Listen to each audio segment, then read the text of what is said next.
మాతృదేవోభవ పితృదేవోభవ ఆచార్య ముందుగా నన్ను కన్న తల్లిదండ్రులకి అలాగే విద్యాబుద్ధులు నేర్పి నన్ను ఈ స్థాయిలో నిలబెట్టిన మా ప్రతి ఒక్క గురువుకి నా శిశువుకి పాదాలు ఉండాలని తెలియజేసుకుంటున్నాను. అలాగే ఈ కార్యక్రమానికి ఇచ్చేటటువంటి నాతోటి విద్యార్థులు మిత్రురాలు తెలియదు. మొత్తం మన విద్యార్థులకి ప్రతి ఒక్కరికి నా అభినందనలు. ముందుగా మేము ఈ కార్యక్రమం అనుకున్నప్పుడు ఇప్పటికే జరిగిన కార్యక్రమం కాదు, చాలా లాంగ్ ప్లాన్ ఇది. ప్రతి ఒక్కరిని గ్యాదర్ చేయాలనుకున్నాం, కొంతమందిని గ్యాదర్ చేయగలిగాం. ఇందులో దాదాపు మన క్లాస్లో 22 మంది దాకా ఉన్నారు, రెగ్యులర్గా ఉంటున్నారు. అందరినీ మీడియాలో ఒక 40 మెంబర్స్ మా ప్రాసెస్కి 40 మెంబర్స్లో అందరూ ఈరోజు వచ్చినట్లు అనుకుంటున్నాను. అందరికీ వచ్చినందుకు ప్రతి ఒక్కరికి మరొకసారి కృతజ్ఞతలు తెలియజేస్తున్నాను. అలాగే వేదిక ఉన్నటువంటి మన గౌరవ పెద్దలు పురుషోత్తం సార్ గారికి, ప్రిన్సిపల్ సార్ గారికి ప్రత్యేక ధన్యవాదాలు.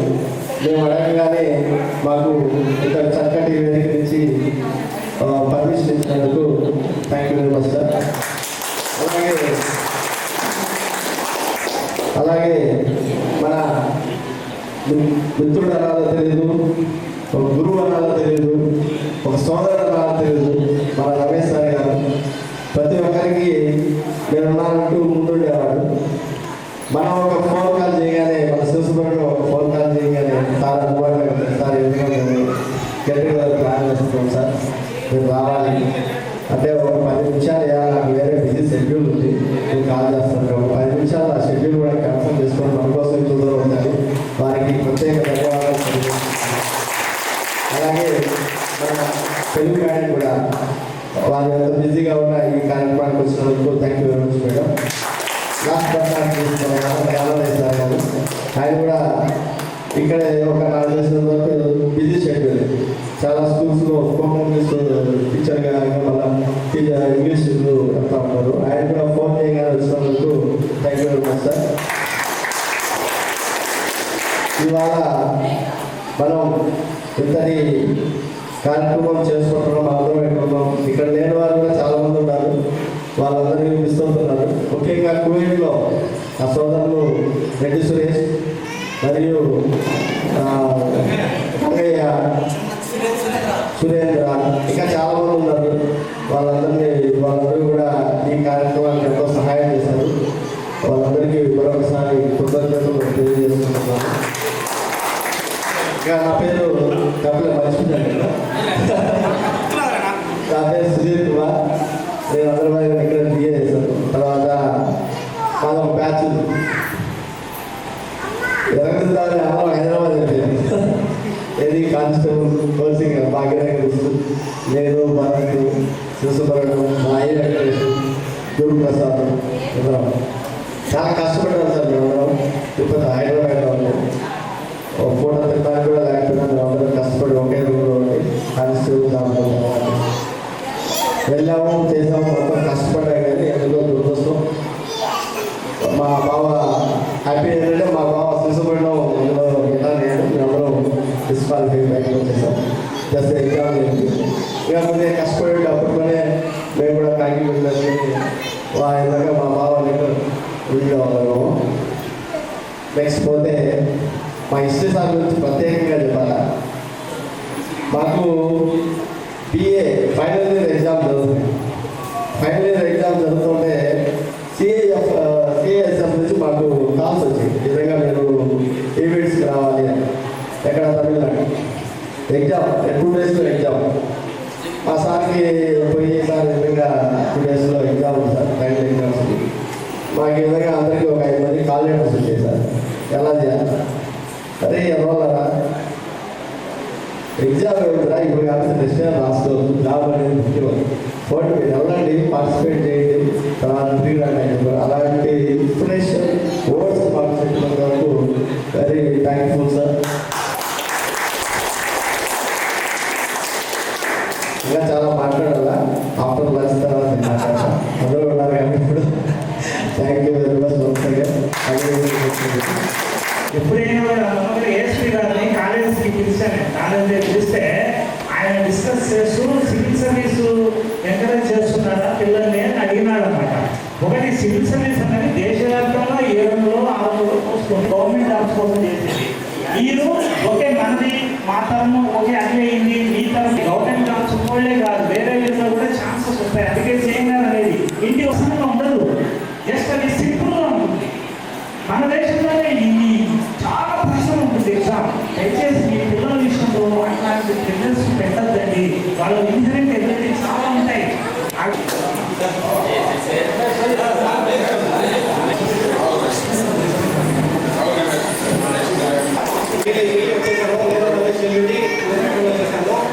గవర్నమెంట్ జాబ్ కొట్టడం అనేది ఇప్పుడున్న ఈ సిచ్యువేషన్స్లో అంత ఈజీ కాదు. మనం ఎంత కష్టపడినా ఉద్యోగాల సంఖ్య చాలా తక్కువ. అప్లై చేసే వాళ్ళు ఇప్పుడు మన పిల్లలు కూడా మనతో పాటు జాబ్ అప్లై చేసే పరిస్థితి వచ్చేస్తుంది. అంత ఇదైంది. కానీ మన బ్యాచ్ వాళ్ళు ఎంత అదృష్టవంతులం అంటే మనం నేర్చుకున్న సిలబస్ కానీ మనం నేర్చుకున్న సబ్జెక్ట్ కానీ మనం నేర్చుకున్నటువంటి క్రమశిక్షణ కానీ ఇప్పుడున్న పిల్లల్లో ఎవరిలో లేదు. నేను చాలా మందిని గమనిస్తున్నాను. నేను నందూరు స్కూల్లో పనిచేస్తూ ఒక ఇంటర్నెట్ కంప్యూటర్ ఇన్స్టిట్యూట్ కూడా జరిగాను.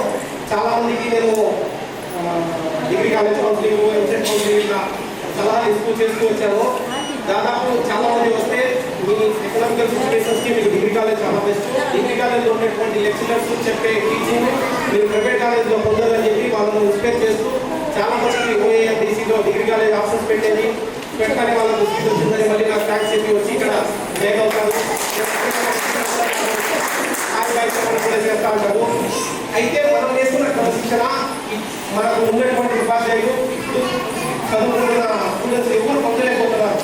ఎందుకంటే వాళ్ళ క్రమశిక్షణ రహితమా లేదా వాళ్ళు సరిగ్గా తల్లిదండ్రులు పెంచడం లేదా అని మనం పక్కన పెడితే మనం మాత్రం చాలా అదృష్టంలో. ఎందుకంటే అటువంటి క్రమశిక్షణ ఉన్న సార్ వాళ్ళ దగ్గర మన హిస్టరీ సార్ అయితే ఎంత క్రమశిక్షణ నేర్పించాడంటే సార్ చెప్పినటువంటి సిలబస్ ఇప్పటికీ నాకు గుర్తుంది.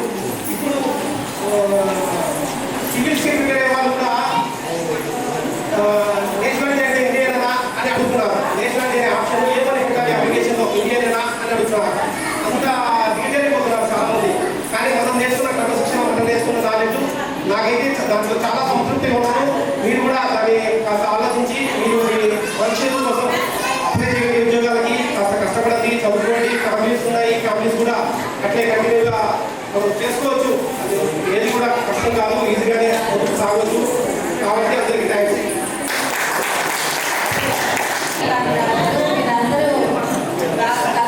మీరు ఏం చేస్తున్నారో మాకు చెప్తే మేము తెలుసుకుంటాము. మీరు ఏం విన్నారు పాఠం ఏమో మాకైతే తెలియనప్పుడు అక్కడ మేము ఏం చెప్పామో ఏమో మీరు చెప్తే మీ అనుభవాలు మేము వినాలని కదా ఇక్కడికి వచ్చాము. మీరందరూ మాట్లాడాలి. ఏం చేస్తున్నారు అసలు, ఇప్పుడు ఏం నేర్చుకున్నారు, ఎంతవరకు విజయం సాధించారు, మా సబ్జెక్ట్ మీకు ఎంతవరకు ఉపయోగపడ్డాయి అనేవి మేము తెలుసుకోవాలి. ఈరోజు మీరు మాట్లాడాలి. మీరందరూ శుభాకాంక్షలు తెలియజేస్తూ మీరందరూ మాట్లాడాల్సిందిగా కోరుకుంటున్నాను. నేనైతే అప్పుడు కొత్తగా అప్పుడు ఎంఏ అయిపోయి నేను పాట చెప్పడానికి వచ్చాను. నేను చిన్నదాన్ని అప్పట్లో పిల్లలందరూ చూసి నేను కూడా భయపడేదాన్ని. మీరందరూ మగపిల్లలే నా దగ్గరికి అంతగా వచ్చేవాళ్ళు కాదు, కానీ ఆడపిల్లలు కొంచెం క్లోజ్గా వచ్చేవాళ్ళు. కొంతమంది అక్క అని వచ్చేవాళ్ళు. ఎప్పుడు నా దగ్గరికి ఎప్పుడు రాలేదు నాకు తెలిసి. మరి నేను ఏం చెప్పానో మీరు ఏం విన్నారో కూడా నాకు తెలియదు. ఎందుకంటే నాకు కూడా అప్పుడప్పుడే కొత్తగా సబ్జెక్ట్ నేర్చుకొని అప్పుడే వచ్చినాను. మీరు చెప్తే నేను వింటా. మీరు ఆ రోజుల్లో నేనేం చెప్పాను మీరేం విన్నారు అని.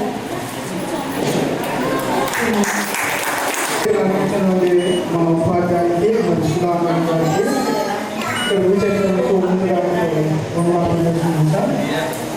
నా పేరు సుధీర్ అండి. నేను ఇక్కడే రాయంపేట ఇన్ఫాంట్స్ హై స్కూల్లో పీటీగా పనిచేస్తున్నాను.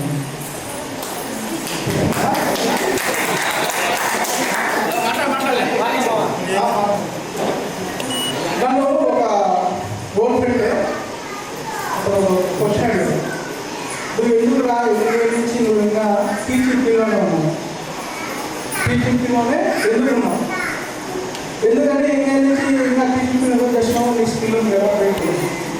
నేను కూడా చెప్పాను, రోడ్డు మీద వెళ్తుంటే సైకిల్ ఆపి గుడ్ మార్నింగ్ సార్ అని ఎందుకు జోడించి నాకు నమస్కారం చేస్తారా